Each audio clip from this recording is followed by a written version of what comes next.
자, 그런데 이제 새 정부 첫날 집권여당 민주당이 대법관을 30명으로 늘리는 내용의 법원조직법 개정안을 법사위에서 통과를 시켰습니다. 대선 기간 때 이제 처리를 자제를 했는데 출범 첫날 곧바로 이제 법안 처리 시동을 걸었습니다. 자, 그런데 이제 시동은 걸었지만 또 속도를 높이지는 않았습니다. 원래 이제 전체 회의에서 처리를 하고 오늘 본회의 상정이 예정됐지만 전체 회의 개막을 개의를 미뤘습니다. 대신 이제 오늘 본회의에서는 윤석열 전 대통령 거부권으로 그동안 지연됐던 3대 특검법, 내란, 김건희, 최혜병 이 특검법 3개를 통과시킬 것 같습니다. 자, 민주당 내에서는 3대 특검법 통과에 이견이 없고요. 다만 이 공직선거법, 형사소송법 처리 시점을 놓고는 조금 생각이 다른 것 같습니다. 내부에 이 대통령의 사법 리스크 해소를 위한 법안을 서둘러야 한다는 강경파도 있지만 이제 집권 초기이고 그러니까 국민 반감을 사는 일은 피해야 된다는 신중파 의견이 엇갈리고 있답니다. 그런데 이제 어제 국민의힘 김용태 비대위원장 또 천하람 개혁신당 원내대표가 국회의장 주선으로 이제 오찬을 하면서 이재명 대통령에게 할 얘기를 다 했습니다. 김용태 비대위원장은 이런 얘기를 했습니다. 이 공직선거법, 법원조직법, 형사소송법 개정안을 콕 집어서 여당이 처리하려는 법안이 매우 심각히 우려된다. 이렇게 면전에서 얘기를 했고요. 이후에 이제 노정면 민주당 원내대변인은 새 대통령 취임 첫날부터 구태를 이 야당이 좀 반복하고 있다. 이렇게 맞받았습니다.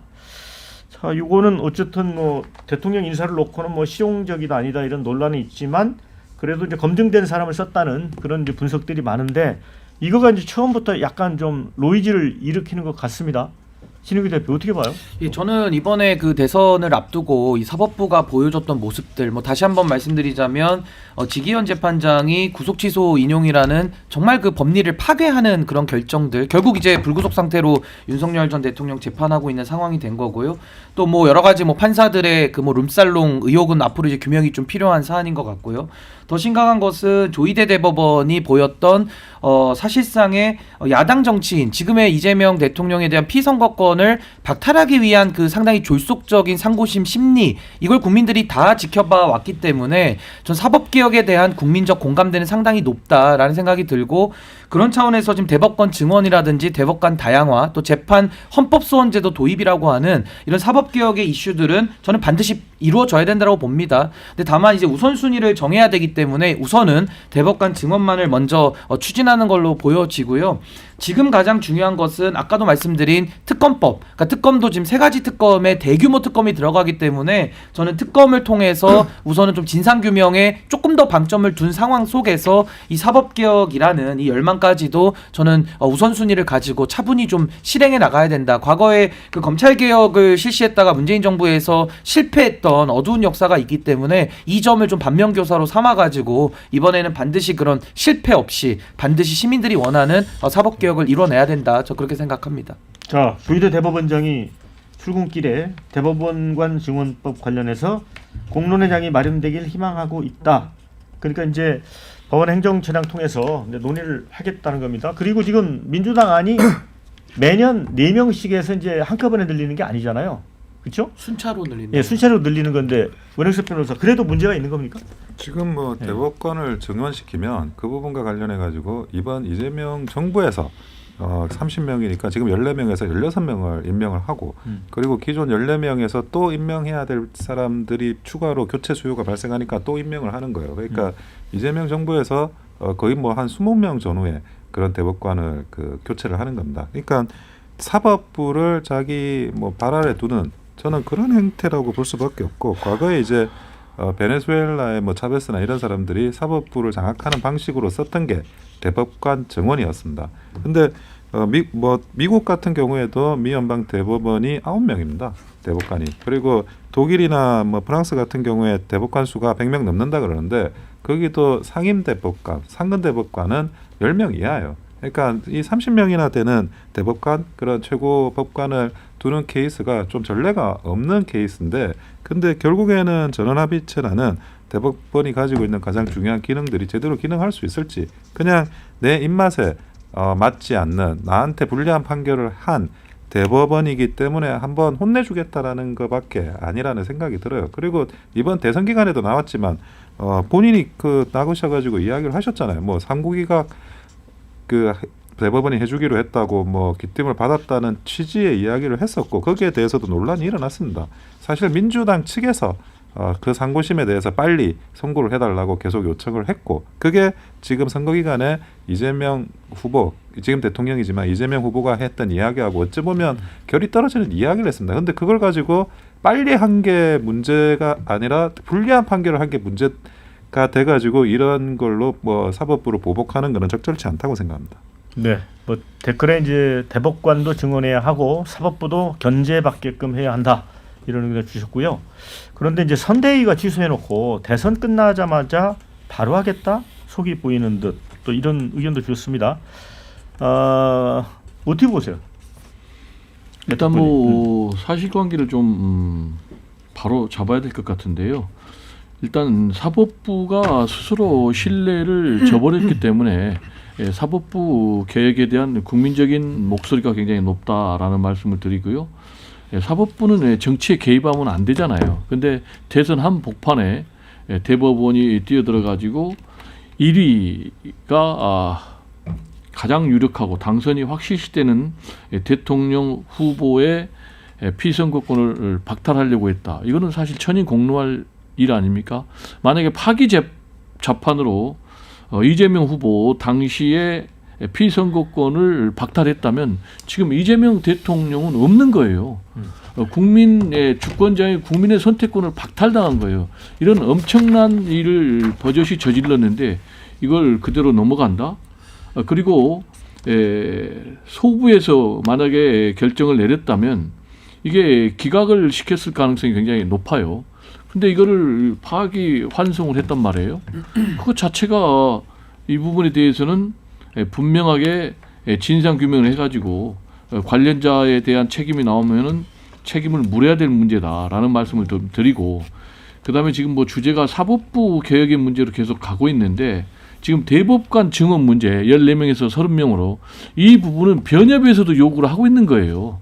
왜냐하면 지금 대법관 한 명이 처리해야 될 사건 수가 3,000건이에요. 그럼 이걸 어떻게 할 수가 있습니까? 이 부분 가지고 자꾸 당리당략적으로 접근하면 좀 문제가 있다라는 좀 말씀을 좀 드리고요. 그리고 지금 분명한 것은 오늘 본회의에서 민주당이 내란 특검법을 처리한다. 그리고 검사징계법을 처리한다라는 것이지 공직선거법 개정안을 처리한다. 법원 조직법을 개정안을 처리한다. 또 형사소송법 개정안을 처리한다라는 건 아니에요. 근데 이걸 가지고 김용태 비대위원장이 첫 상견례 자리에서 문제 제기를 하니까 지금 뭐 노정면 민주당 대변인이 구태라고 발끈했는데, 저는 이 부분에 대해서 노정면 대변인도 지금 이제 협치를 시작을 해야 되잖아요. 그리고 또 이재명 대통령이 전쟁 같은 정치를 종식시킨다고 그랬잖아요. 그러면 사실과 다르게 발언하는 것은 굉장히 유감이다 정도로 좀 이제는 좀 순화시켜서 전쟁 같은 정치를 종식시키는데 집권당 대변인이니까 이제 야당 대변인이 아니거든요. 그래서 집권당 대변인 같은 그런 모습, 또 그런 언어를 좀 순화할 필요도 있다라는 말씀을 좀 동시에 드립니다. 자, 문정희 대변인. 네, 저는 이제 굉장히 아쉬운 것이요. 이틀 전에 OECD에서 저희 나라 한국 경제 성장률이 이제 원래 1.5%에서 1%로 낮췄거든요. 근데 이게 이제 G20에서는 미국 다음으로 이제 두 번째로 가장 큰 낙폭입니다. 그러니까 저는 첫날 이재명 대표가 비상경제 TF 구성해서 우리나라의 경제를 최우선으로 챙기겠다 이런 발언 저는 개인적으로 좋게 봤습니다. 굉장히 시의적절했고 대통령으로서 첫 발언으로서 해야 될 말이었다고 생각했는데, 정작 국회에서는, 그러니까 사실상 이재명 대통령이 현재 지배를 하고 있는 민주당에서 국회에서는 이 무더기 특검법을 오늘 본회의에서 또 통과시키겠다는 것이거든요. 근데 이게 대법관 증언법 하나 통과시키는 건 이해를 해요. 솔직히 말해서. 왜냐하면 졌으니까, 선거에 졌으니까 어떤 이 승패 논리에 따라서 이재명 대표가 이렇게 원래 추진하려고 했던 입법을 추진하는 건 이해하는데, 이 3대 특검법 보면은 그 안에 김건희 특검법이 또 있습니다. 그러니까 저는 개인적으로 지금 윤석열 대통령이 그 내란 혐의에 따른 그 재판이 확정된다면 헌법에 따라서 사형 또는 무기징역까지 저희가 예상을 하고 있는 거 아닙니까? 그러니까 이런 것들이 진행이 되고 있는 와중에 굳이 김건희 특검법까지 넣어서 이거를 또 국회에서 이렇게 이거 가지고 싸우겠다. 어차피 저희 당의 당론은 이 3대 특검법에 대해서는 받지 않는 것이 저희 당 당론입니다. 이게 정해졌기 때문에. 근데 굳이 이 특검법을 또 통과시키겠다는 것은 겉으로만 경제 하면서 뭐 비상경제 TF를 진행시키고 이렇게 하면서 지금 우리나라 내수랑 지금 이런 자영업자 시장 경제가 이렇게 엉망이 되어가고 있는데도 불구하고 그 김건희 특검법 바로 진행시키겠다는 것은 엉망으로 또 국회를 다시 한번 만들어 볼 수 있다는 그런 위험을 내포하고 있는 것이거든요. 저는 이런 것들이 사실 이재명 대통령에게 통합과 실용을 외쳤던 첫날 취임식에서 이재명 대통령에게 바랬던 것이 완전히 첫날부터 반대로 가고 있다. 일방통행식으로. 저는 이런 부분에서 우려를 표하고 국민들이 이걸 잘 봐야 됩니다. 말로만 경제를 외치는 대통령인 건지 아니면 안으로는 또 정쟁을 일삼고 김건희를 또 악마시켜서 어떻게 보면은 그 문재인 때 적폐청산처럼 그걸 시즌2로 가서 어떤 그 이 국정의 어떤 권력이나 이런 것들을 또 초반에 아주 과도하게 집중시키려고 하는 이런 고도의 전략이 아닌지 저는 의심을 하고 있습니다. 그러니까 지금 그 세계 특검법에 대해서는 이제 문정영 대변인은 약간 정치적인 목적이 있는 거 아니냐 이렇게 생각을 하시는 것 같고 그런데 사실은 또 당 내부에서도 보면 조경태 국회의원 같은 경우는 방송에서 나와서 공공연하게 이 특검을 찬성을 하더라고요. 아니 근데 지금 아니 특검에 대해서 문제 제기를 하시면 국민의힘이 이렇게 그럼 선언하시면 됩니다. 그럼 특검 싫다는 얘기니까 그럼 기존 검찰이 하자는 얘기거든요. 근데 정권이 바뀌어서 이제는 이재명 대통령이 인사권을 갖고 있어요. 근데 인사권을 갖고 있는 이재명 정부의 검찰에서 수사받는 거에 동의한다? 전 그 의견이 더 조금은 나중에 가서 더 문제를 삼으실 것 같다라는 좀 불안감이 들어서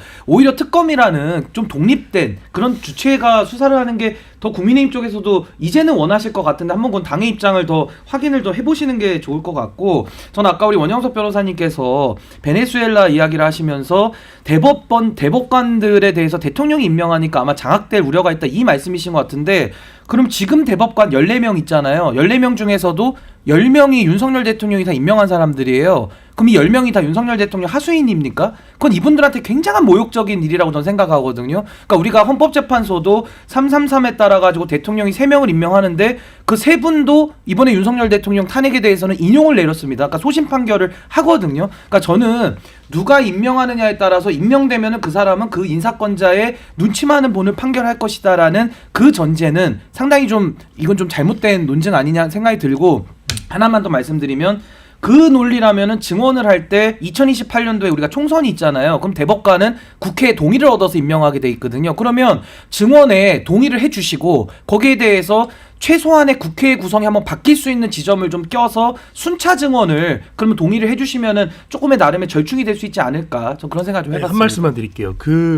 아직 국무위원 인선도 채 안 됐는데 이제 대통령이 당선된 지 3일 만에 내란 특검법 그리고 김건희 특검법 저는 최혜병 특검은 개인적으로 동의하니까 이런 것들을 지금 이 3일도 안 된 이 시간에서 이렇게 본회의에서 통과시키려고 하는 게 맞냐는 거예요. 어차피 통과를 시킬 수 있으니까 조금 순차적으로 한다든지 왜냐하면 어떻게 보면 국민들 입장에서도 국정의 어떤 방점이나 지향점을 느낄 거 아니에요. 근데 이게 너무 빠르고 과도한 속도로 진행되고 있다. 이걸 말씀드린 겁니다. 짧게 하셔야 돼요. 아니, 짧게는 못 하겠는데요. 자, 댓글 좀 다음에 길게 소개해 드릴게요. 자, 대법관 30명까지 늘리면 전원 합의체 판결이 오히려 하세월 지연될 수 있다. 이런 의견도 주셨고요. 독일은 대법관이 100명 넘는데 그럼 이런 의견도 주셨습니다. 자, 대법관 증언이 왜 사법부 장악인지 설명 좀 해주세요. 이런 의견도 있습니다.